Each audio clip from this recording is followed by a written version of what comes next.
together, spit on string.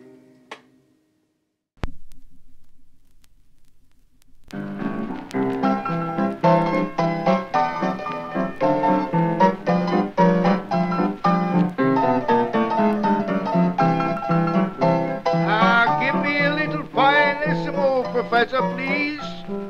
I would like to speak a few words on temperance. That's fine. Keep it down there. Ladies and gentlemen, down with rum. Ever since the beginning of time, there has been a drink problem. Quite a problem. Even a greater problem now. It's so scarce. Throughout the Middle Ages, the use of liquor was universal, and drunkenness was so common, it was unnoticed. They called it the Middle Ages, because no one was able to walk home unless they were between two other fellows. I was usually the middle guy. But through the years, enlightenment came, and with it the control of spiritus fermenti. And controlling spiritus fermenti is tougher than tying a hair ribbon on a bolt of lightning. That's a good simile. The first instance of federal authority in this country was when George Washington put down the Whiskey Rebellion in Pennsylvania. I imagine George put down a little of the vile stuff, too. There was a fellow that really lived. What a guy, what a man. Now, before I go any further, please do not labor under the misconception that I always have been a teetotaler. No. In my younger days, I was prone to take a nip. I chortle now at the former weakness in my otherwise strong character. But how well I remember my first encounter with a devil's brew. Devil's brew. I happened to stumble across a case of bourbon, and I went right on stumbling for several days thereafter. Of course now, I touch nothing stronger than buttermilk. 90 proof buttermilk. I look on my days of revelry with scorn and reproachment, and shudder when I recall going to the corner saloon, tugging at my daddy's coattails, and saying, "Father, dear father, come home with me now, and bring a jug with you." However, I came from a very illustrious family. My great-grandfather was a friend of Benjamin Franklin's. In fact, my great-grandfather would have discovered electricity, but he was too poor to buy a kite. He had to go out and hire one. I have a picture of him at home, standing in front of the town tavern. He was hiring a kite, much higher. Wonderful man, grandfather. They called him the atomic bomb. Bomb, B-U-M, bomb. Now many of you are giggling and scoffing and saying that I have given up strong drink only because the stuff is so hard to get nowadays. But you are in error.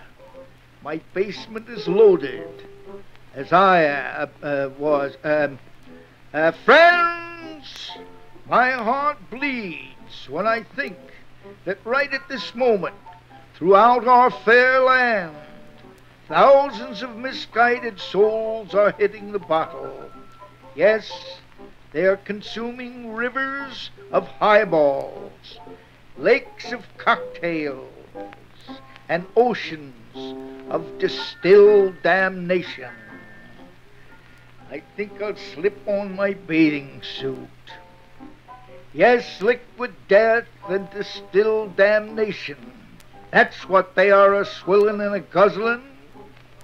A pickpocket I once converted told me they have a school in Chicago, Hill short for Illinois, a pocket picking school. I'll have to go out and get one for this cold of mine. And the beginning rule they teach is no stimulants. They have to keep their heads clear and their fingers nimble. My friends, you set a bucket of beer in front of a pig, and he'll grunt and walk away. So should you. Or would you rather be a duck? Remember, the joys of alcohol are fleeting, and the toll is terrible. Back in my rummy days, I would tremble and shake for hours upon a rising. It was the only exercise I ever got. A man who overindulges lives in a dream. He becomes conceited. He thinks the whole world revolves around him. And it usually does. So, friends, my advice to you is to abstain. Break all the bottles in your possession. Now, don't say you can't swear off drinking. It's easy. I've done it 1,000 times. One must be careful in making resolutions, particularly New Year's resolutions. The trouble lies in the fact that most of us are inclined to put off resolutions until 11 a.m. New Year's morning. This is a bad time to think of reform.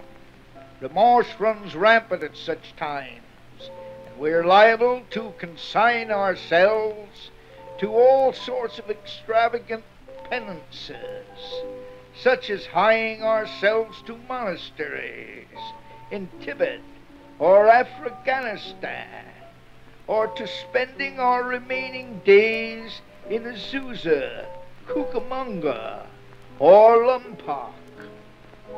I myself was a victim of the 11 a.m. menace several years ago. The evening preceding January the 1st, I was invited to a party by a couple who intended to get married, which they did, but not to each other. I awoke New Year's Day to find a full-grown goat in bed beside me. Worse than that, my head felt as though a manhole cover were resting on it. Imagine my surprise when I reached up and found out there was a manhole cover resting on my head. Right then and there, I swore that I would never again poison my system with maraschino cherries. 2 weeks later, I slipped and had another. But you must believe me when I say I thought it was a seedless grape. I washed it down with some snakebite remedy, which I always keep handy. Only, however, after first being bitten by a snake, which I also keep handy. Those who overindulge in strong drink always have serpents handy. In fact, some hapless souls are burdened with them as constant companions. In my time, I can remember the company of many assorted reptiles, in addition to pink elephants with lavender dots, a bright blue ostrich with a mixmaster for a tail, and a chartreuse octopus that taught me to samba, or samba as we say over home. A thief broke into my house one night and stole my octopus. He cut his tentacles off and used them for non-skid automobile tires. A cruel thing to do. I wish I had thought of it. In closing, I would like to offer my favorite recipe to take the place of intoxicants. It's real thirst quencher. It's called the raspberry freeze, known in England as the raspberry freeze. Take 1 cup of pineapple juice, 2 cups of raspberry juice, mind you. If you're in Europe, 1 cup of black tea, 3 cups of water, and 2 egg whites. Freeze until half stiff. Well, when you're half stiff, everything is all right. I thank you.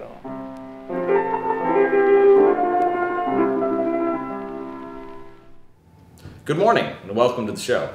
Is it still morning? It's still morning. Oh, it's still morning now. It is still morning. No, is it? I think it's noon. It's 12:35. Good afternoon. Good afternoon. This is the first time we haven't recorded it at like 10 p.m.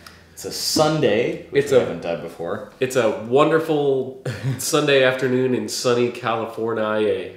And further proof that I think I'm just more of a night creature is that ultimately this is the least prepared I have been for an episode. And yet and somehow... it's the middle of the day, and a Sunday, and then I drive over and just come spouting out all this research about our album of the day, W.C. Fields, and his only recording, plus a little bit of Mae West. Yeah, and by a little bit of Mae West, I mean an entire second half that's longer than the W.C. Fields half. And she second builds her... Like, the W.C. Fields description on the record itself takes up...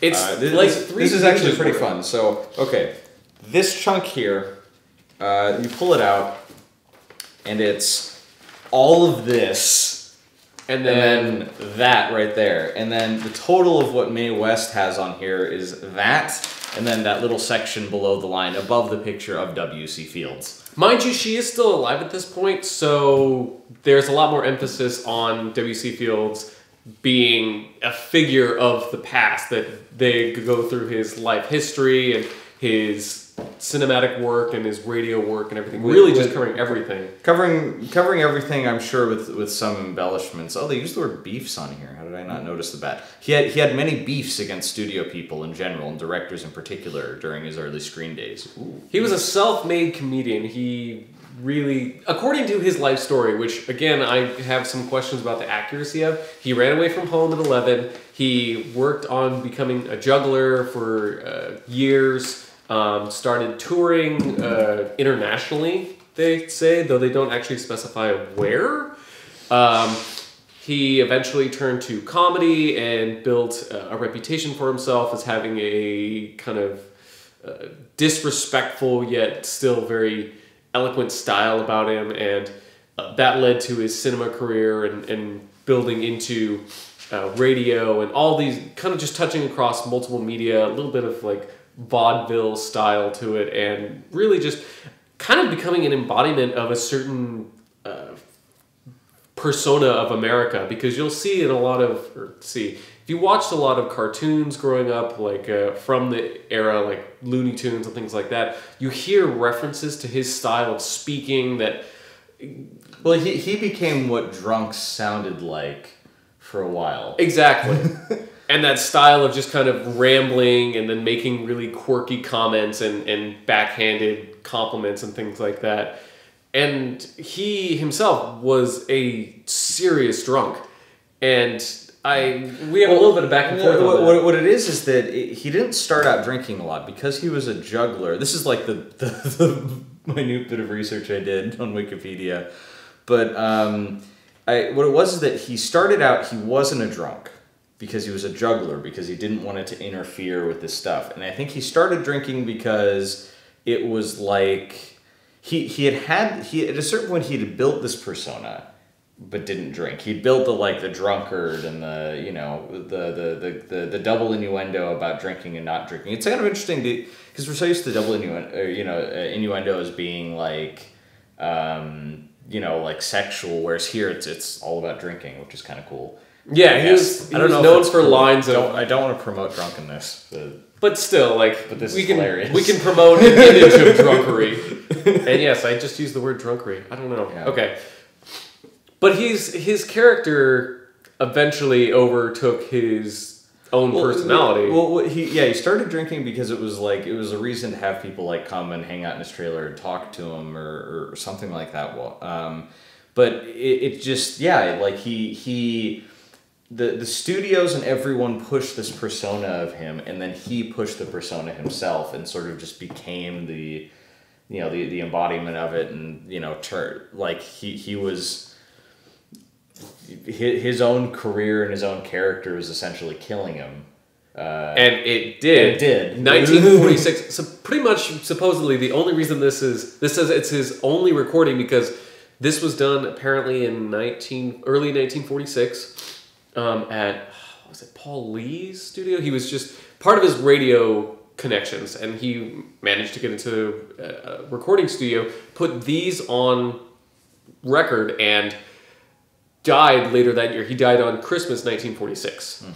So this was kind of his starting venture into that area, and then died of an alcohol-related stomach disease or something happened regarding alcohol. And, this persona that he was so famous for eventually took his own life. And that's how he kind of built that legend of being the drunkard, and that stereotype just kind of builds off of him. And his look, too, is also very known for drunkards. Like, he has a very prominent nose that you'll see in a lot of drunks as being very red, and that kind of large-bodied style. And I have a feeling the reason why they portray a lot of drunkards as being kind of like round-faced, like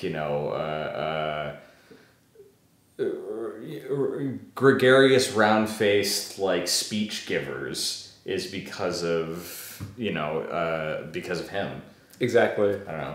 I mean, as per usual, there's a lot of speculation, but it's all there, and clearly he was a huge deal. I have a couple friends who bring up W.C. Fields a lot, and I think one of them got like some kind of like whiskey mug or whiskey pitcher or something like that that's in the shape of W.C. Fields' head. That would make sense. Well, it's interesting that his movie career, he had a very expansive movie career. And at the time, he was considered on par with Charlie Chaplin. Yeah. So his presence in cinema in the 30s and early 40s was strong enough to make him comparable to a character we still think of today. And while he's not as popular or by name, as good.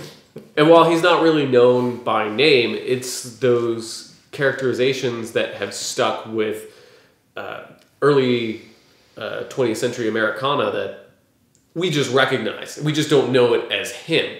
Yeah.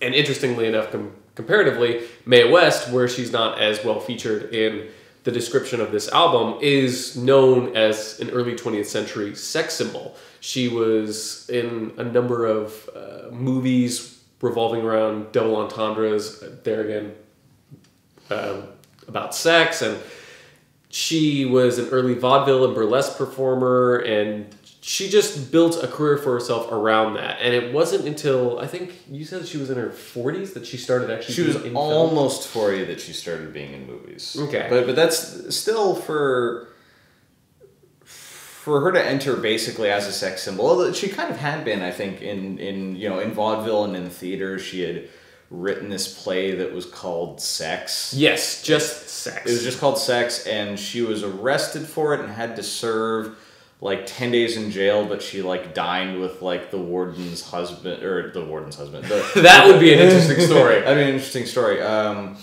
But the warden and the warden's wife, and then like got out on good behavior. But like, so she'd already had like a really controversial career as like a theater, stage, vaudeville, not quite burlesque, but I'm sure edging into some of that territory performer. And then had become a movie star in her late 30s, which is kind of interesting. I don't know. Maybe there's just something about... Maybe it's growth of the media and well, I mean, because Hollywood's always sort of liked, like young and sexy, young and pretty, and like, they have this very like distinct thing, like, we still cast being like, you look like you're a mom, you look like you're a grandmother, you look like typecasting. You're hot, and I'm just kind of wondering, was it atypical for the period? And I'm guessing probably yes, because this is, I don't know. She also looked really young. If you see the pictures that's of true. her, She even when in really her, well. anything that's like a screen cap. Because she died in 1980, even going into like the 1960s and 1970s, she still looked pretty good. Yeah, she definitely looked much younger than her very age. youthful. Yeah. So, and the interesting thing about this album specifically is that it bills as being W.C. Fields and his only recording, plus these 8 songs by Mae West that are all very innuendo based. And this is our second album relating around sexual innuendos. We'll come back to that in a second. But their careers only really crossed for one brief movie called My Little Chickadee. And it was the only one that Mae West ever wanted to do with W.C. Fields because she felt that he was so much of a drunk that it made him hard to work with. Yet somehow, this album, released in 1960, put them together as symbols of counterculture from the era. And the reason that this was released in 1960 is because during that time period, they began to come back into popularity because of their stereotype, being against the normal culture, willing to accept taboo and discuss it and be who they were, despite that being more of a character thing, especially in the sense of W.C. Fields. I think Mae West was being 100% Mae West. That makes sense, yeah. Whereas W.C. Fields was playing a character that he had learned to turn, that he had slowly become into. I mean, we'd already mentioned that, but... Exactly. But it's just really odd that this album puts them together like they were, working hand in hand in breaking cultural, boundaries, whereas in the reality they just really couldn't stand each other. Yeah. Well, I mean, we were discussing this earlier. We were trying to figure out what's the angle we should be approaching with this one. I think a lot of it just has to do with the packaging of it, just being like, because what it was is I bought 2 W.C. Fields records. One of them is both pieces of W.C. Fields content, one on each side of the album, and then this one was, it was $1 more. It was $3 instead of $2. Whew, wow. And it was, it's W.C. Fields on one side and Mae West on the other side, and it's, I don't know. I guess they just didn't want people to feel like they were buying something that was just that. Although I don't think people would have necessarily had a problem, but they probably just felt like they had to bulk it up, and they're like, these people were in a movie together. They're both kind of edgy in their own way. But the Mae West stuff, it feels like we're dealing with 2 different albums. Exactly. Completely. Like, there's no reason that these pieces of content should be associated other than the fact that they felt that they could probably sell it a little bit better if they pressed them together. Absolutely. It's really just, they looking back and seeing these 2 people's careers and what they embodied and throwing them together because it seemed like they worked. They personify the same thing. I mean, if you look at the way that, the back of this is situated, they're really trying to sell you on the idea that, like, this is like this great comedic duo, W.C. Fields and Mae West, and that's just... All the images come from the same movie. So it's a very what's the word? It's very contrived that they're trying to put this out there as these 2 together. And this album was released in 1960. There was a re-release in, I think it was 85 on cassette, and then a re-release in 1999 on CD. So it's a continual attempt. It's being, continually pushed. I think this goes to something that at least with our earlier episodes, it doesn't necessarily apply in the case of the last one we did, but where they just sort of didn't really give a shit about the second side of the record. Yeah, this is really well thought out, and these recordings were also done completely separate from each other. The recordings of W.C. Fields were in 1946, right before he died, and the time period for the Mae West recordings aren't really well established, but it's obvious that they're not near his period. They're done completely separately, and this was just put together at a separate time. And it's just, again, part of that nature of that it's a structured album with that purpose of putting them together, even though there was no real connection. Yeah. Blank. Yeah, well, it's interesting that it compares I would say that even though the W.C. Fields part is more about the insinuation of drinking and things like that, it does compare really well to our Faye Richmond album that we recorded in the second episode. Yeah, that's true. That it's that nature of, and again, the arrest too, being as part of that. That was recorded in 1956, which would be really... This was released in 1960. That was 1956, and recording-wise, all of this happened about the same time. And the types of innuendos used between the two are really interesting, because I would say that Mae West, being a more popular figure, wasn't able to get away with as much in terms of innuendo, and it definitely did not use anywhere near as such language as in the Faye Richmond album, Burlesque. I finally remembered the name. Who was the producer on Joe that? Davis. Joe Davis, who was arrested for the production of that album. So again, tying in that there's this sense of you can only cross certain lines when it comes to taboos. And so there's a really strong tie in this period of people trying to break that, I guess, idea that you can't talk about sex or it can't really be a part of popular culture, yet here are these albums that are trying to push imagery and character styles onto the American public. I just listened to this morning. Then again, you probably did too, because I see you didn't. Yeah, I did listen to it. I listened to it before I came over, and then again when we got here. So he's had a good back-to-back double dose of this. There's something interesting going on with the W.C. Fields one. Like it feels like it wasn't. It feels like it was all designed with the idea of an audience being present. There's includes a lot of weird timing. A lot of weird timing. No, I think it's just part of his general cadence, but it's the whole thing of he builds in call and response things. This is the kind of thing that I think should have been recorded in front of a live audience.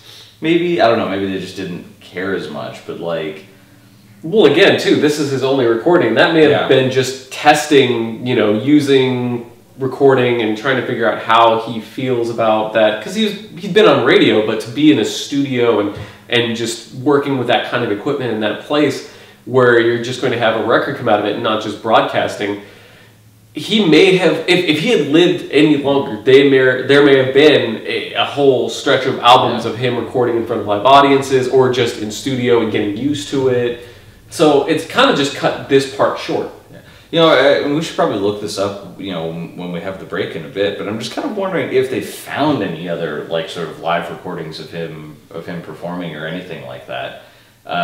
He's been in enough movies that I'm not so worried about it. W.C. Fields was famous enough; he was in a lot of things that them touting it as his only recording. It's just I don't know.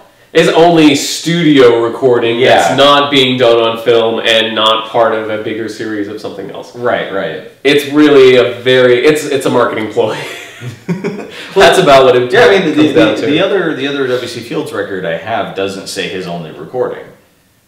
Which is ironic that this is his only recording, yet there are these other albums of... It's not these... Because this is the Temperance Lecture and The Day I Drank a Glass of Water, which are both basically long soliloquy stories about things that happened in his life. That's how they all come down. And they're not those stories, are they? Or are they? I can't... No, it is the same two ones. I think that's what it is that this might be the only one that's just that would have been appropriate just to release on a record like that. Okay. I didn't know if those included some recording of radio broadcasts. It's not some additional stuff. And I'm just wondering if we can find some radio broadcasts or something like that. It is really funny, by the way. We haven't we've been talking a lot about the packaging, which admittedly is and should be the focus of this, but the content's really good. Yeah, you really hear W.C. Fields, I would say in his prime with his comedy, that he's really he's doing his drunken, meandering storytelling. Well, but it is as much as sort of what I like about it. It's just he's definitely playing a character. That's true, and he was definitely probably drunk when he recorded it. Definitely, probably. Definitely, probably. Probably, definitely, mostly, maybe, yes. Yes. He was drunk when he recorded it, most likely. Hey! Oh, damn it. Well, we'll see you in a bit.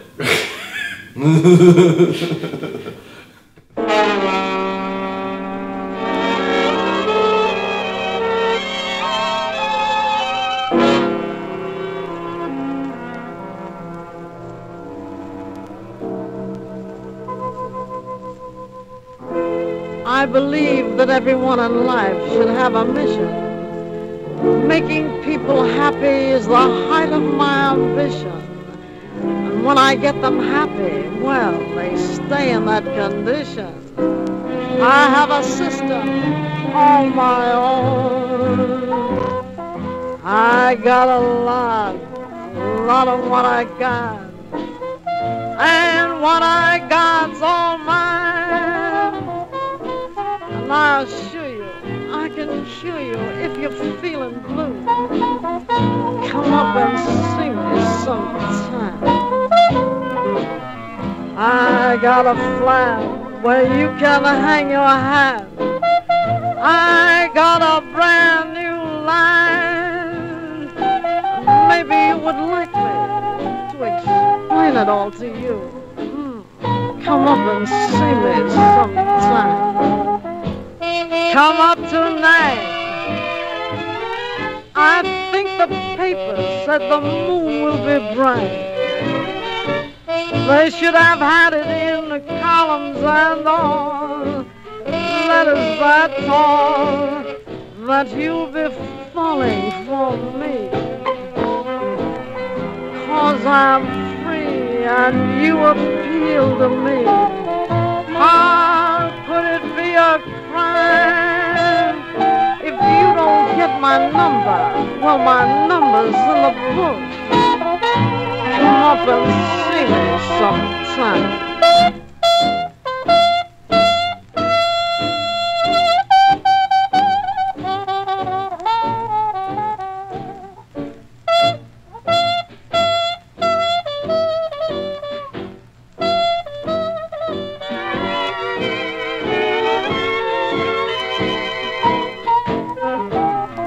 Here is the key.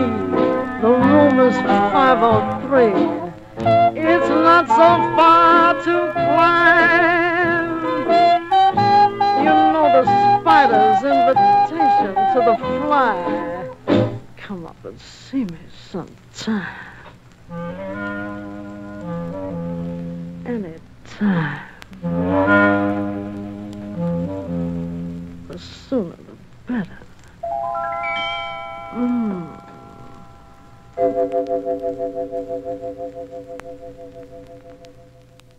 Welcome back, everybody.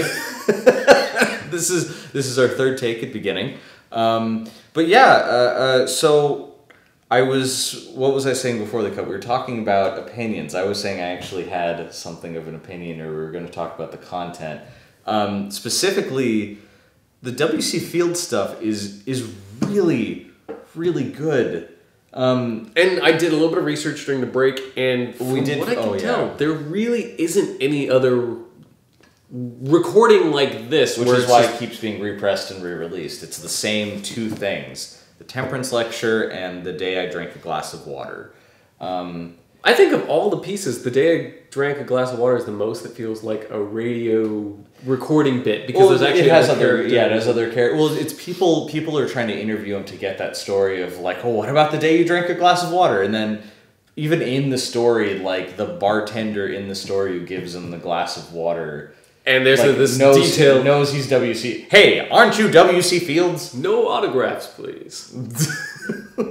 And then he goes through a whole part of describing watching him drink the water and him gritting his way through it, and it feels very much like a bit. And so that's how you know it's like this is specifically designed as a recording, and that there was probably going to be follow-ups to this moving forward, but he just didn't survive it. And we did find out, again, through a little bit of research, that he died of a stomach hemorrhage from drinking. We just completely... that was a good point to drop that in, but yeah. So yeah, he drank himself to death. A lot. I think it's the best cautionary moderation. Like as fun as it is, it's kind of sad to know that the guy like was killed as a result of his own celebrity, you know, and by his own making, but at the same time, not going to discount alcohol's disease, but exactly, but it was because of the character and the personification of him through that character. He did not drink until he performed in the movie Follies, where he switched to he gave up juggling to drink, basically, because it was a way of getting people to hang out with him. He was lonely from doing all the traveling, and he did travel the world. He traveled Europe, North America, South America, and eventually got to the point where he was so lonely that he used alcohol as a way of bringing people to him. And that eventually became the focus of his life. He would drink on sets and just constantly would be drunk during filmings. So and there was, what movie was it? An International Trip, something like that. He played a character who just drank beer all the time, and just that became the image that the production company, or not production companies, but like the what are the people who do the press releases and stuff, and whenever he would do interviews or anything, like they always talked about how him being a drinker, even though that was only a very recent characterization of him, and it was because of those movies. You know, realizing is that this is the first record that we've done since this and the Muhammad Ali record, the only like famous. These are the only ones where we actually have lots of information. There's lots of information for you to find as well, too. Exactly. Definitely do your own research and learn a lot more, and tell us, too, what you found, or if there's anything that we've said that's incorrect or we're extrapolating out on it in a way that doesn't really make sense. Yeah. But just the fact that there's so much behind this, and again, with Muhammad Ali, there's so much that we don't know because we are obsessed with just very minute figures that became popular, or minute aspects of them that became popular.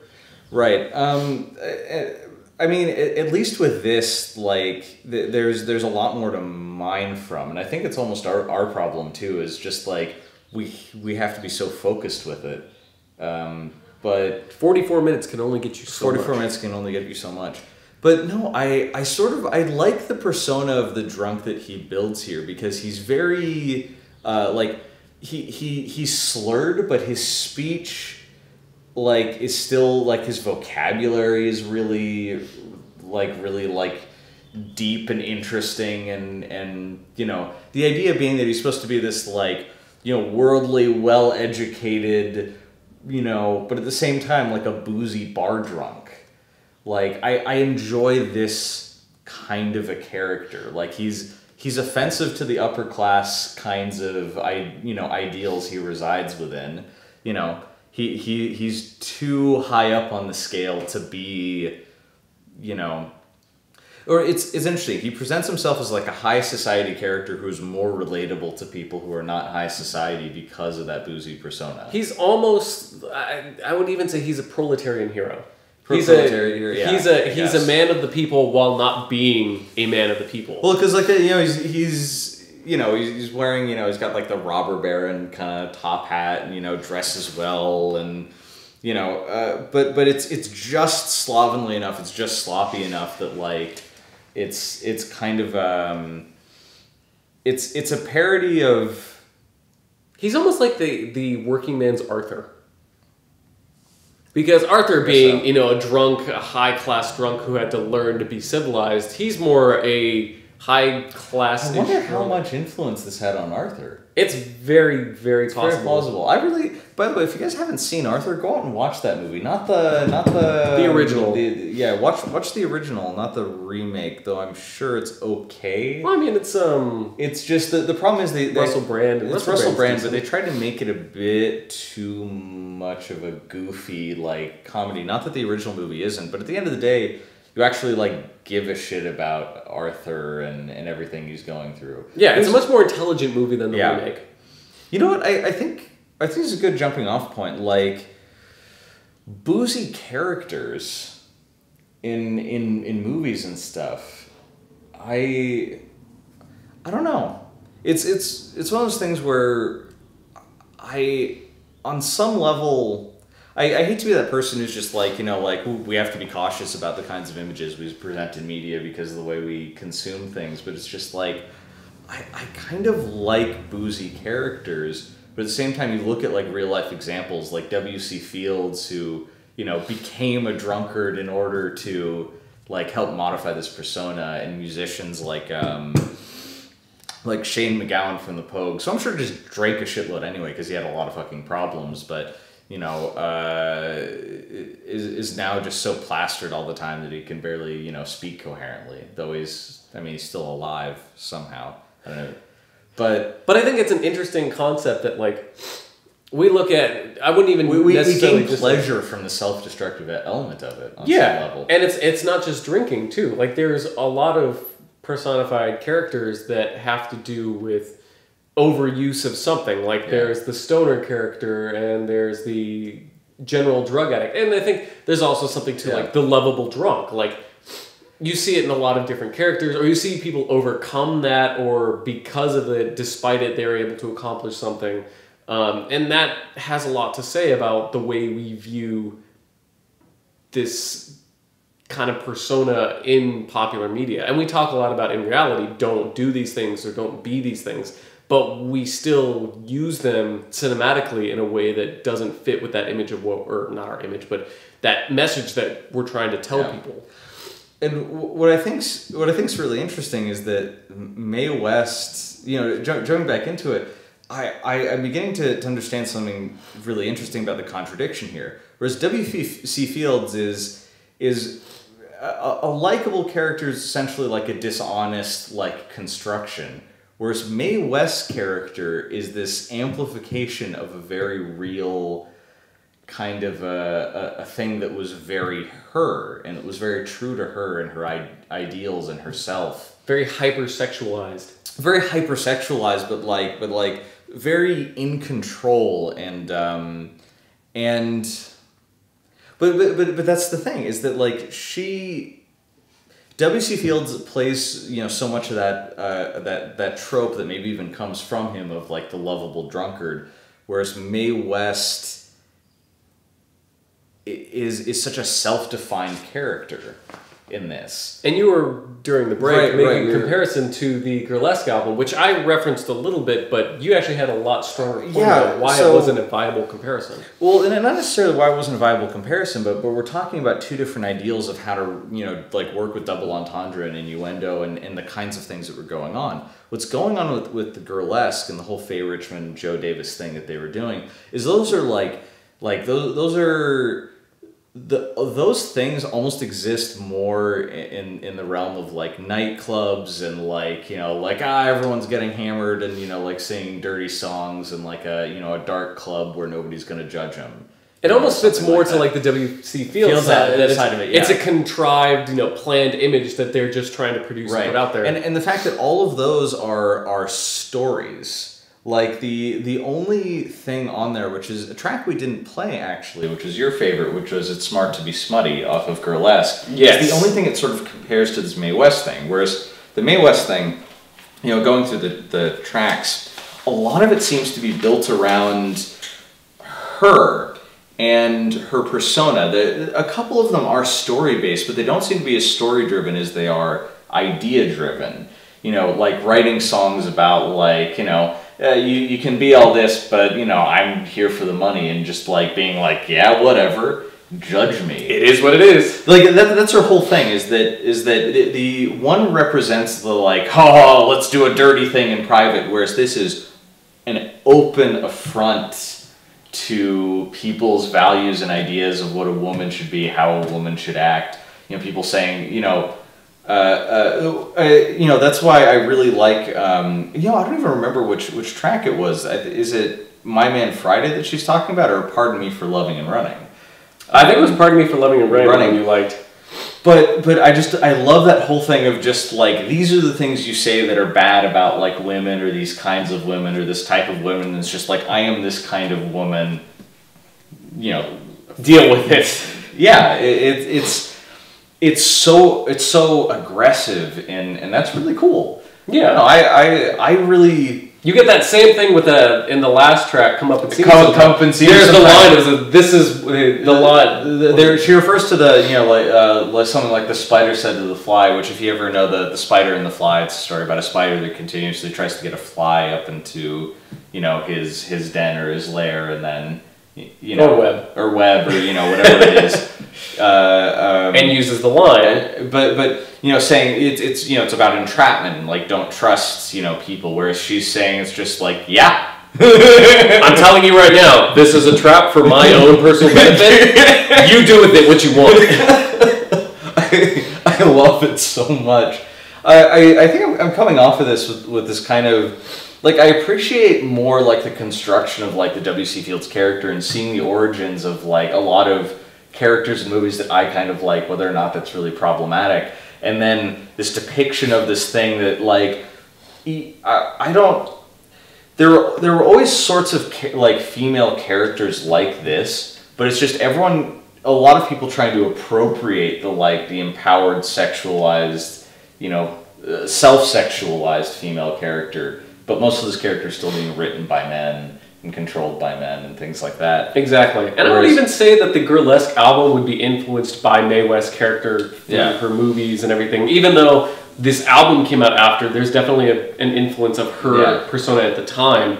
And who knows, do you think maybe some of these songs may have been released in some way, shape, or form before this? Most likely. That's what I was thinking earlier. Is you were saying the package was more well thought out. I'm not as sure, because it really just feels like they were like, yeah, Mae West, she'll sell this better too. But at the same time, it does present two interesting sort of like anti-establishment elements on some level. Exactly. So I think you're right. I don't know. I concede to that. And I think too, one of the points that I was thinking of in the regards to the Burlesque album is I wonder if Faye Richmond would have personified herself in a way more like Mae West if she had been at that same level of celebrity, that there's only so much that you can get away with, and being able to personify yourself in what you're singing versus just somebody coming to her saying, we've got an album for you, this is your chance to make it big, and then putting something out there that maybe she doesn't quite fully agree with, or is a lot more explicit than what she's interested in. Well, I don't know, I think it goes back to more like, they're both like very fun things, but one is just like, oh, I'm going to sing off a couple dirty songs. I'm not necessarily sure that like Faye Richmond was really like disagreeing with the content. She was probably having just as much fun singing it. I would hope so. But the idea being that that's not necessarily her and who she is. She's a nightclub singer. Yeah. That was her background. That's her background. Whereas this seems to be like this whole like. Right. That was a comparison. One's very nightclub. One's very like vaudeville theater. And it does play a lot to their individual backgrounds as well. Right. One's more like openly kind of performative and and almost involving of the audience, like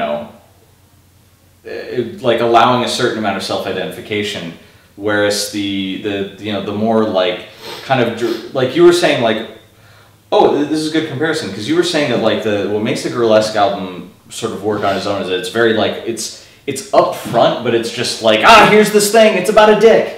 And this is much more kind of reserved. That may just more speak to Mae West's character, but all the same, we're still talking about someone who was arrested for reasons of censorship. And so I think what it is that it's sort of inviting like a participation in it. It's allowing the audience to come in and associate a little bit better, and giving them something to play with, as opposed to like, like dicks. This is obviously me going to go and do something. Or in this context of the Burlesque album, I don't think Faye Richmond ever really put herself into the place of the characters. No. It was always about other people doing these things. Like, something's going to happen, or this person's talking about their... Unless, was the Music Man the one? That one? I get along grand with my sweet harmony man. I still think that one still fits more into that mode of just like kind of like dirty nightclubby songs. At least that way, it's a little bit more that one, and it's Smart to Be Smutty, or at least more like the singer as character, as opposed to the singer telling the stories of these characters. Yeah, okay. That's what I was thinking. But those exist out of this kind of tradition. I will say that. But yeah, no, that these I like the construction of these songs better. But then again, I just really like the other one is very boozy, whereas this is like, it's very like vaudeville. It's very theater. It's a lot of like. It's the imagery that's being portrayed. Well, it's the style. The electric, the electronic organ that's going on in the background, and it's very like bouncy and hoppy, and Mae West voice. That very iconic voice, which I love her voice. Her voice is really cool. Both her and W.C. Fields really set a tone of characters of like what certain sounds of early 20th century America sounded like. And you'll hear it too, like there's that certain radio producer, the certain drunk, the certain sultry woman, and they're based on like these characters.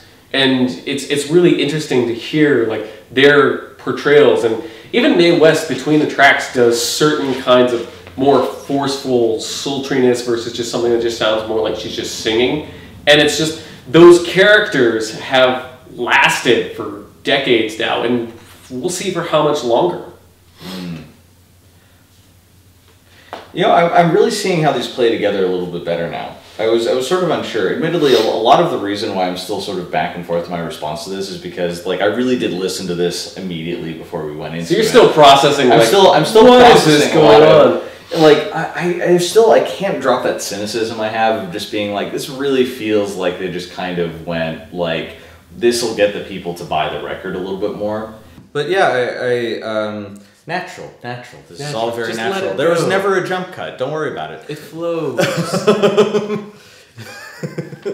So, all right. No, but so right. I was saying that I was talking about like I finally do understand like why they put these things on the same thing, and as much as it probably was just because they were in the same movie, it's just like they are these like self-defined characters. One might be a bit more false than the other. One person came into that character, the other person designed that character off themselves. That's probably why they got in the same movie together. That's true. So the album comes from that same extension. As much as they never want to work again, I'm sure because Mae West was, maybe just a bit too saddened by watching somebody destroy themselves. Yeah.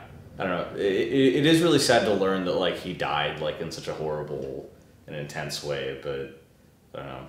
So drink in moderation, everybody. It's really important. Don't do that. Don't do that. Not that anyone's ever going to drink as much as W.C. Fields. He really drank a lot in order to make people happy. It's weird because we keep hearing that, and I'm not exactly sure what the actual like scale of his drinking was. I know that there's something referring to like he had a glass that he was saying was lemonade, and somebody like took a sip and it was like pure gin, and that was like a normal thing. But like how much? How much? Enough that he died of a stomach hemorrhage, but also enough that like he was getting like the fucking shakes and stuff like that. Oh, delirium tremens. Yep. It's really dark.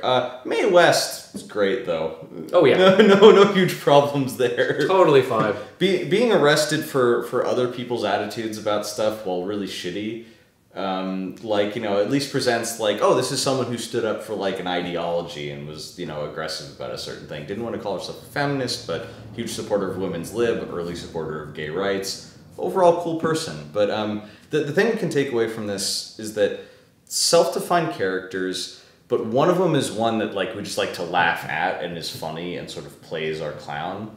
Whereas Mae West, like I think we can actually relate, to our last episode, is a lot more like listening to the Muhammad Ali thing.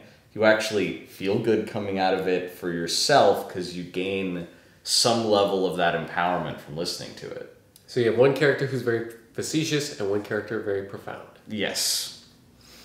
If you disagree, let us know. W.C. Fields is profound, but not. Let's go the other way around. I know, but I was just trying to think like at some level he's kind of profound-ish. I don't know. He probably would have been more profound if he hadn't actually drank. That's true. If it had, yeah. There'd be a lot to say about somebody portraying a drunk without being a drunk and how that has played out in media. But instead he drank himself to death. Oh, God. So on that note, listen to this one just because W.C. Fields is really funny, and you know, if you go around on YouTube, I'm sure you could find a lot of it. Maybe even watch the movie, which is My Little Chickadee, right? Yes, My Little Chickadee, which they were both in. But listen to Mae West because Mae West is great. She makes you feel good about yourself. She's an empowered figure. It feels nice. And here's the part where we sign off because it's been a lengthy session with lots of pauses. Exactly. And with that, he's Dan. I'm Kevin. That's all, brother. That's all. Look that song up. It's really good. I think we should tack it on at the end there. I think that's a good idea. All right. Bye, everybody. It's not what I say, it's the way that I say it. That's all, brother, that's all. And that's the end of the episode. Thank you very much for sticking around and watching the whole thing. Like, subscribe, comment, click down below the thingy. Exactly, and then click the other thing for the other thingy. And then watch our other videos, and then watch the next video, and watch the last video, so watch our things. We promise they're very similar, but very enjoyable. Have a good one. Bye. That's all, brother, that's all.